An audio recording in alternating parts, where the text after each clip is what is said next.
Ang ika ni dating Chief Justice Maria Lourdes Sereno, sa EDSA people power lang natin naintindihan, naunawaan, natutunan kung anong konsepto ng demokrasya.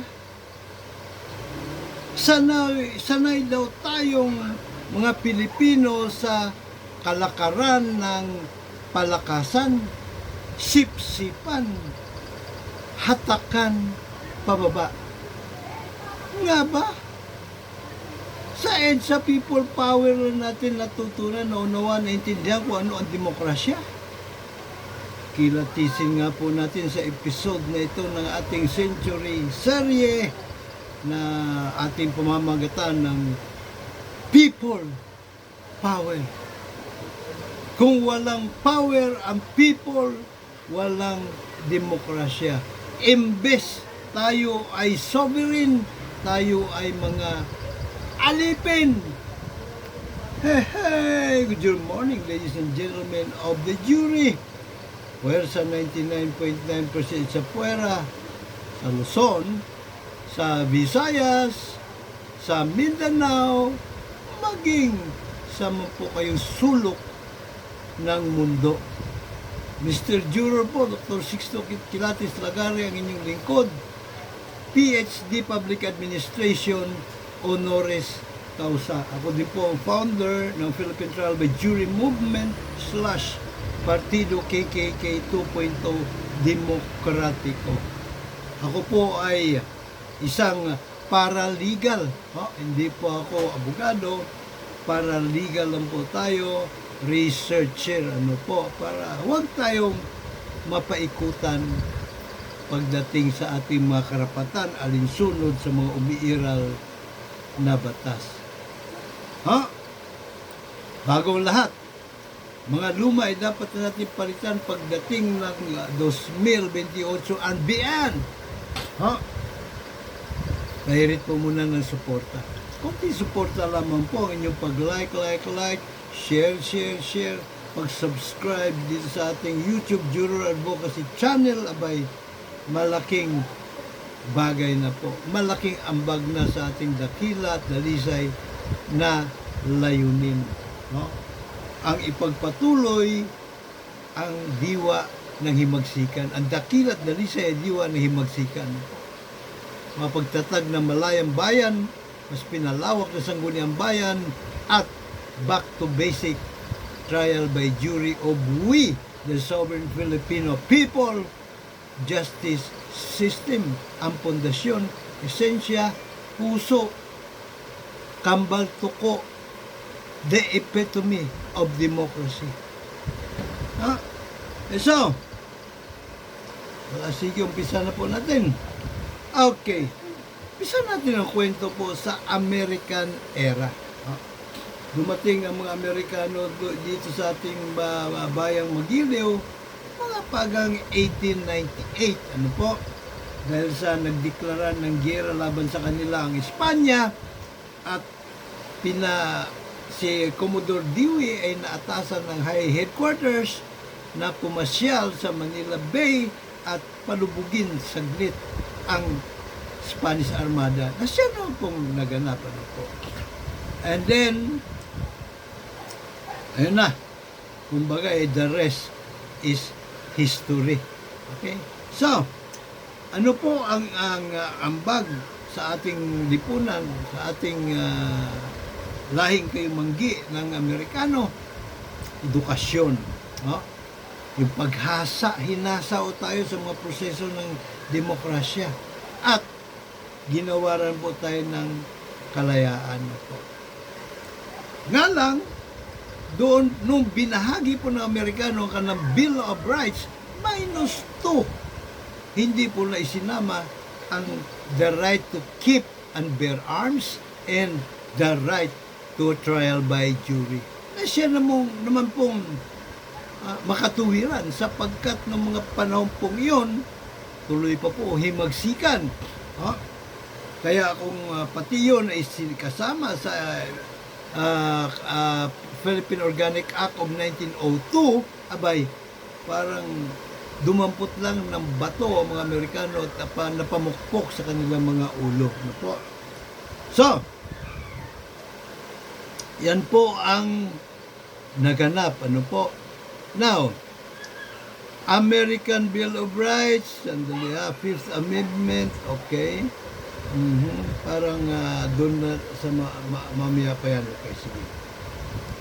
Pero, nung mga panahon yun, numpisa na po ang paghasa ng Amerika sa ating mga ninuno sa proseso ng demokrasya.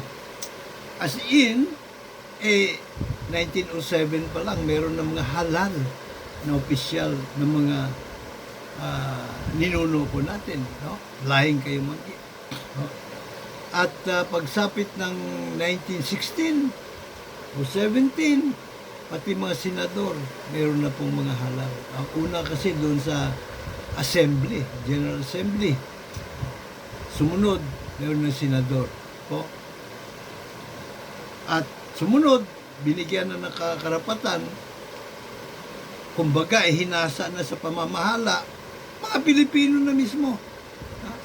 Simula po noong 1935, may Commonwealth Constitution na po tayo na ang lumimbag ay mga ninuno na natin, mga laing kayo manggi. Pero karamihan yata doon ay mga apo ni Padre Damaso. Po. At noong po mga panahon yon, bagaman allow tayong karapatan sa trial by jury, pero ang ating justice system po ay suwabing-suwabe. Bakit po kanyo?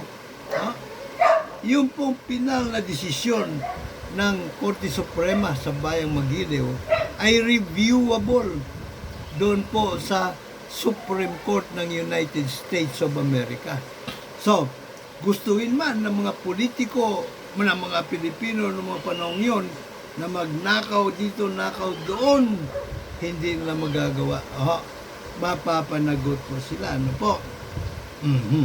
So, yung pong ganong kalakaran nagpatuloy po hanggang sa iginawad na finally ang atin pong kalayaan noong July 4, 1946. Po. July 4, 1946, our Independence Day. Po. So, noong mga panahon yon, post-American era na, no? Abay, umpisa na po ang korupsyon sa gobyerno ng Bayang Magiliw. Sana? Nandun na po yung, kumbaga, zona libre na sila. Pwede na lang gawin, ano man gusto nilang gawin, sapagkat ang mga kaso din sa Pilipinas ay hindi na kailangan, hindi na reviewable sa US Supreme Court. Ano po? So, umpisa na po yung bumalik sa dating gawi. Yung pong kalakaran sa loob ng 333 anyos sa panahon ng mga manlulupig, mananakop ng mga Kastila, dating gawi. Mas matindi pa po kamo. Mas matindi pa kamo ang nangyari. Ano po? Talagang umalagwa sila ng husto. Ano po? And so, doon na po yung nauso, yung kalakaran ng palakasan. Hatakan pababa. Palakasan as in, maging sigat Jose Rizal, no, yung mga panahon pa ng mga Kastila, sila po ay merong lupain, sakahan na kanilang nirerentahan sa Praili. Kanilang kura, paroko, what have you. Pero, noong nagsipsip eh. Kakilala din ng pamilya siguro nila yun. Malamang, ano po, na nagaroon din siyempre, gustong agawin. Kunin mo na.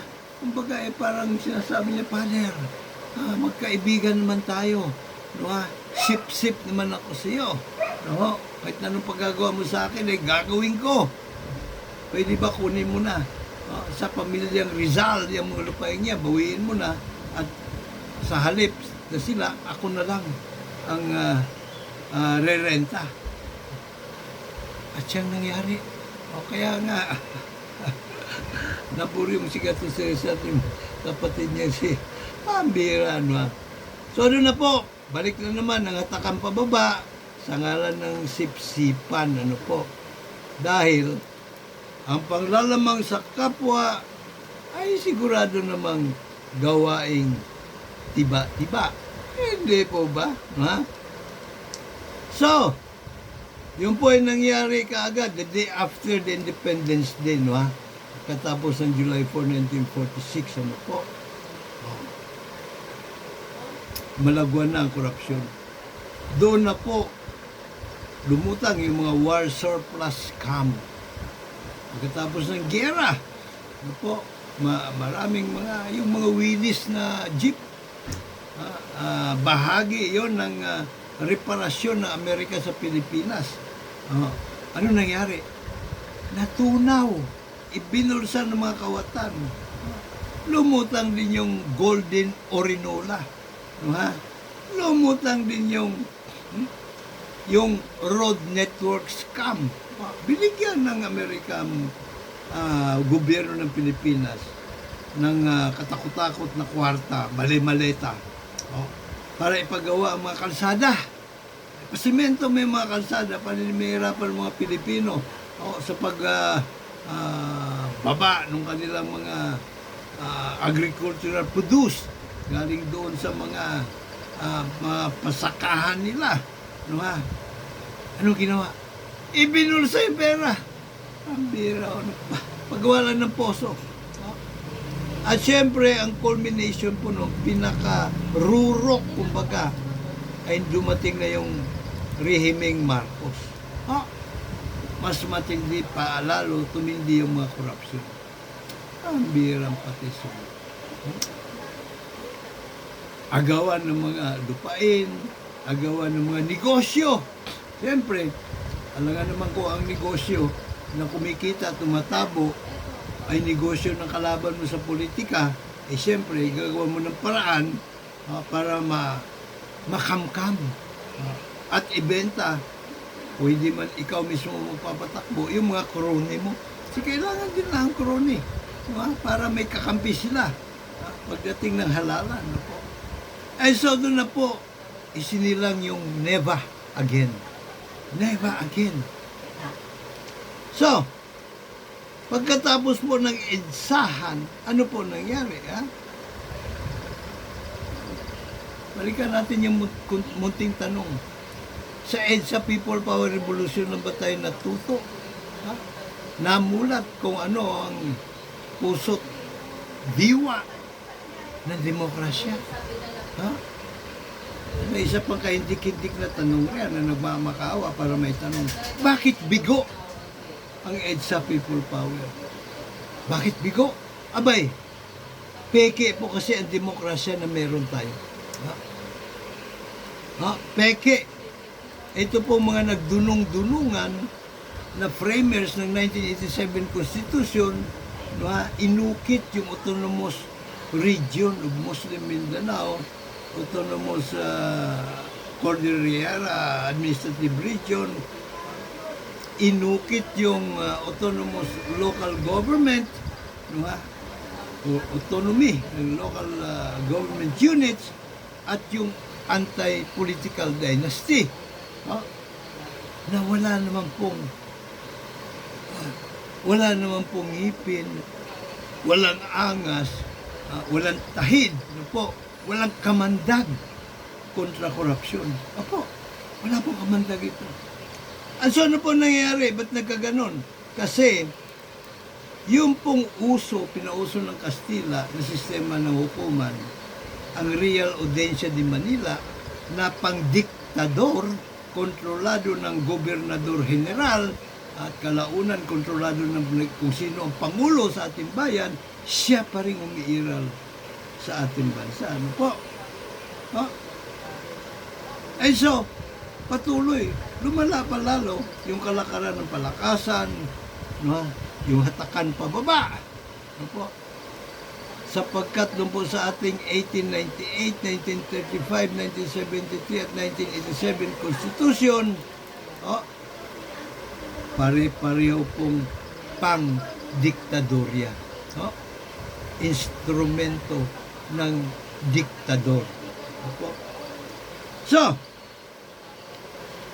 ika nga ang hindi marunong lumingon sa pinanggalingan, hindi makakarating sa patutunguhan po.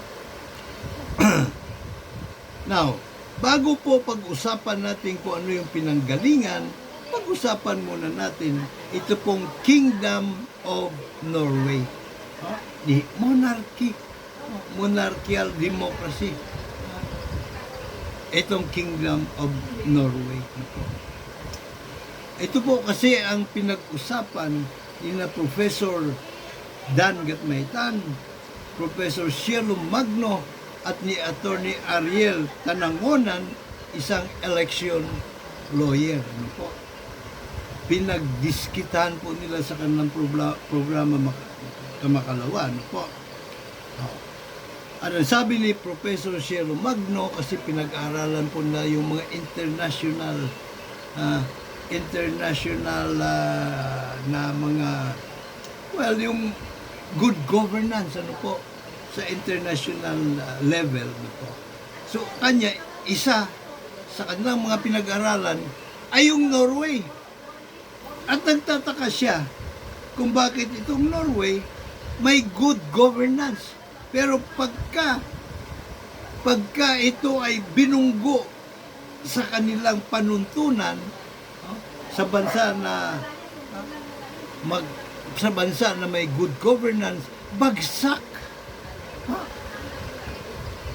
Bagsak ang grado. Unang-una kanya, wala itong mga watchdog, walang civil society, mga people's organization, wala sila. Wala nga silang mga yung election watchdog, yung non-FREL, yung Bantay Boto, PPCRB, ala silang ganun. Wala din po silang mga piston kamukha niyan. Wala din po silang mga Bantay Balota. Wala din po silang mga toda.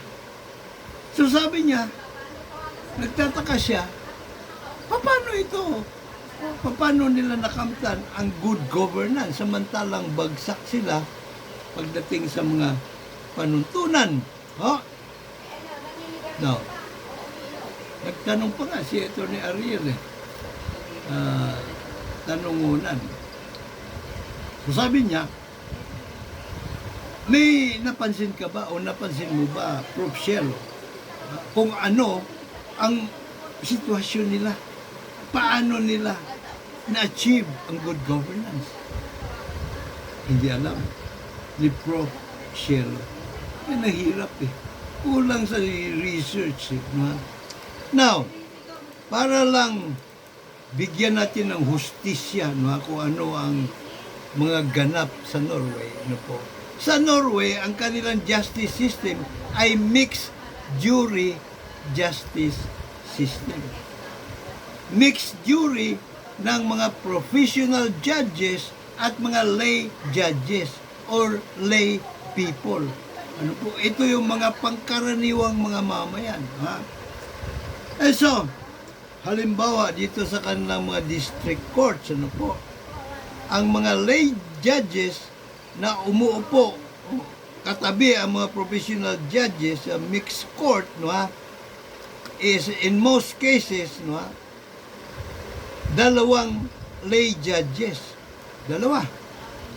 Yung pangkaraniwang mga mamayan. Hindi ito abogado, walang training sa batas, at isang professional judge. So, mas marami pa yung pong mga lay judges kaysa professional judge.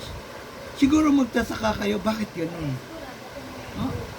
Kasi po, ito pong hinahanap nila sa kaso ay kung ano ang katotohanan. Hindi kung ano yung batas, kung ano ang katotohanan. So, ang chairperson nito, pwede niyang i-decree kung ano yung kaso na kinakailangan ay 3 lay judges at 2 professional judge.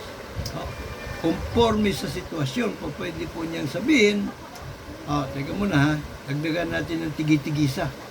Imbis 2, ang mga pangkaraniwang mga mamayan Nahuhusga, gawin natin 3. At kaming mga professional judge naman, imbis na 2 lang o 1 lang, gawin natin 2. Lamang palagi. So, sa Amerika, na trial by jury, lahat pangkaraniwang mga mamayan. Sa kanilang grand jury na kumikilatis kung may probable cause, nagbababa ng indictment or absuelto ang iniimbestigahan, 23 katao. Randomly selected, 18 anyos pataas, marunong bumasa at sumulat. Yun naman po, 12 trial jury. 12, ganun din, 18 anyos pataas, marunong bumasa at sumulat, randomly selected. Mga pangkaraniwan or mga pribadong mga mamay Amerikano. So, nakita nyo na ang laki ng diferensya, po, sapagkat dito ngayon natin isentro sa tanong, what is democracy?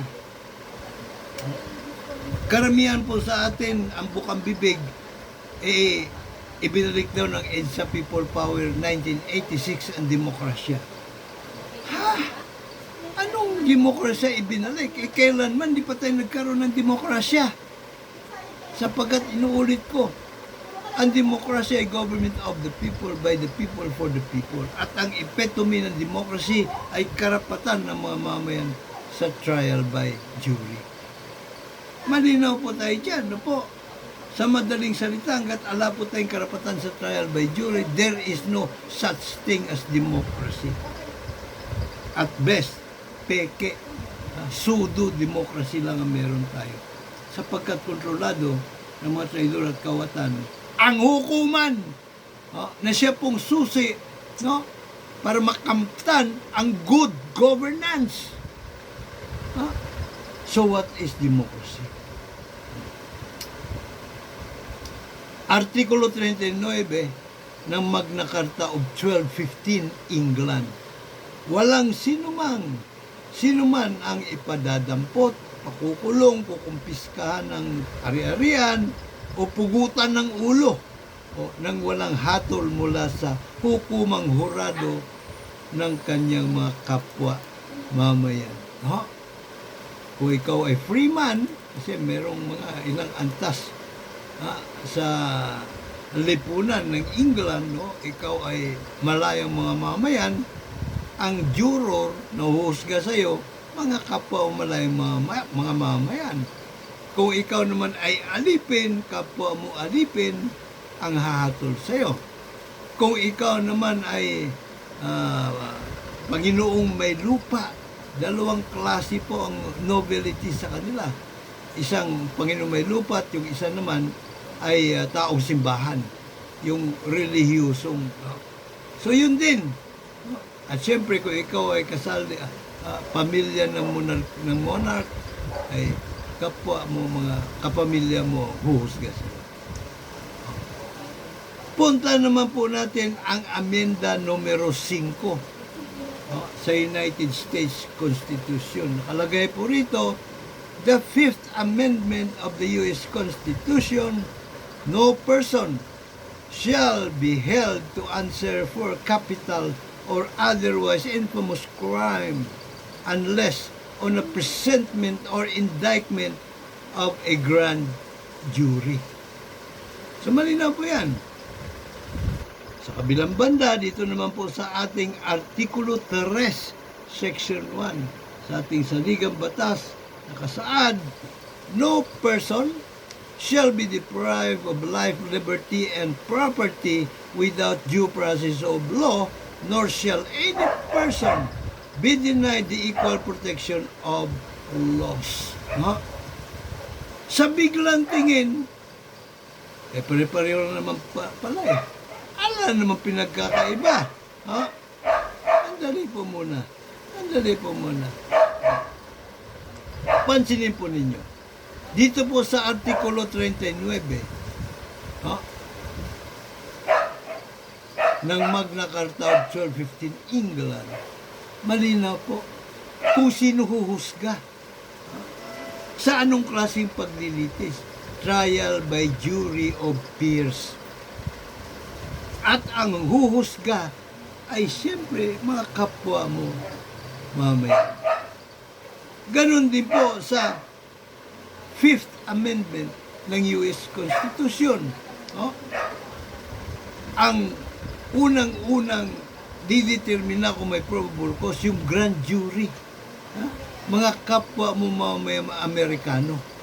Ano po? 23 sila katao, pasekreto kung mag-imbestiga para kung sakaling maging negatibo, hindi po masisira ang pagkatao ng kanilang iniimbestigahan. At kapag naman naging positibo, hindi makakatakbo kagad. Ang ungas, bit-bit ang kanyang mga nakulimbat. No? So, finding of probable cause, grand jury, no? At yung huhusga kung akusado sa korupsyon, human rights violations, land grabbing, extrajudicial killings, no? Drug trafficking, ay guilty o inosente, mga pangkaraniwang mga mamayan din po. 18 anyos pataas, marunong bumasa at sumulat, randomly selected. At dinadaan pa ito sa voir dire, no, final selection process para matyak na walang kinikilingan sa magkabilang panig ang mga mai-impanel na trial jurors. Patas sa laban. Kumusta naman anong meron sa atin sa Pilipinas? Diba? Ang sinasabi dito ay due process of law.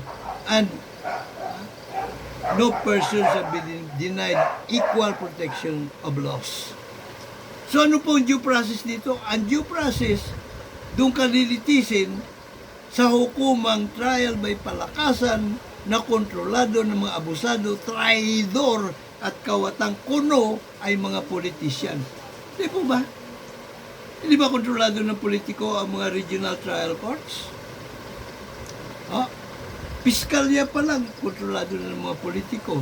Pulis pa lang na nag-iimbestiga, barangay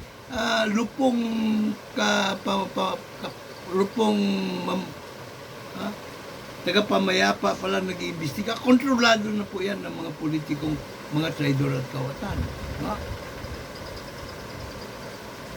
Pati po, Department of Justice, kontrolado din po ng mga abusado, traidor at kawatan na kuno ay politician. Isama mo pa riyan ang Sandigan Bayan o ang ombudsman mo na bago Sandigan Bayan. Ganon din ang COA. Maging ang Kwarta Suprema, kontrolado ng mga abusado, traidor at kawatan kuno ay mga politician. Asan ang due process riyan? Asan? Maging yung impeachment cases, ang mababang kapulungan o Kamara de Representantes ay kontrolado din ng mga abusado, traidor at kawatan. Maging ang Senate Impeachment Court, kontrolado din ng mga abusado, traidor at kawatan. Saan dadamputin tayong mga sovereign, we, the sovereign Filipino people? Sa kangkungan dito. So yun po ang kalunos-lunos na kalagayan ng ating bayan, sapagkat patuloy na ang umiiral dito sa ating bayan ay ang hukuman trial by palakasan ng mga abusado, traidor at kawatan, aka Real Audiencia de Manila, instrumento ng diktador. Salamat po sa inyong panahon, sa inyong pakikinig, at salamat din po sa mga nag-subscribe na, nag-like, share, at salamat in advance doon po sa magla-like, share, subscribe pa lamang. Ano po, at harinawa, sana ako po ay nakapag-ambag sa pagmumulat, ano po, sa inyong mga kamalayan.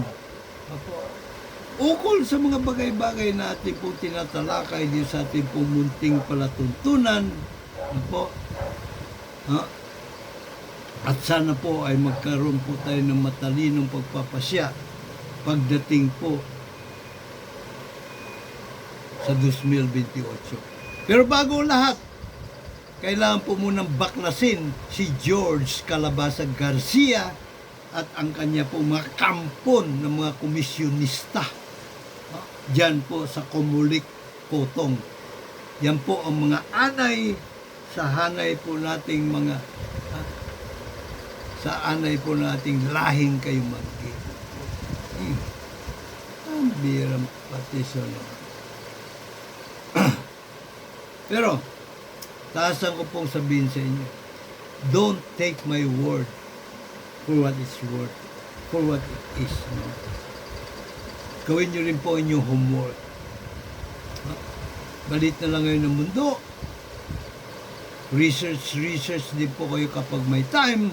At pag napatunayan po ninyo na tama naman at pasok sa sentido komon batay sa lohika, ang akin pong mga sinasabi rito ay suportahan po ninyo. At suportahan po ninyo ang ating pong dakilang layunin na isinulong ng buwis buhay ng ating pong mga ninunong katipunero sa pamumuno ni Gat Andres Bonifacio. Ang tunay na dakila at dalisay na diwa ng himagsikan, makapagtatag ng malayang bayan, demokrasya ala Amerika, complete with sangguniang bayan ng mga nanunungkulan at ng mga soberanong mga mamamayan, powered by hukumang trial by jury of we, the sovereign Filipino people justice system. Sa atin po tigit-tigisang boto. Sobra-sobra na po yun. Para mabawi po natin ang pamahalaan sa mga abusado, traidor at kawatan. Ilagay po natin ang batas sa ating mga kamay ng mga soberanong mga mamamayan. Mr. Juro po, Dr. Sixto Kitkilatis Lagari, inyong lingkod, PhD Public Administration, honoris causa. May God bless us all. May God bless all of us.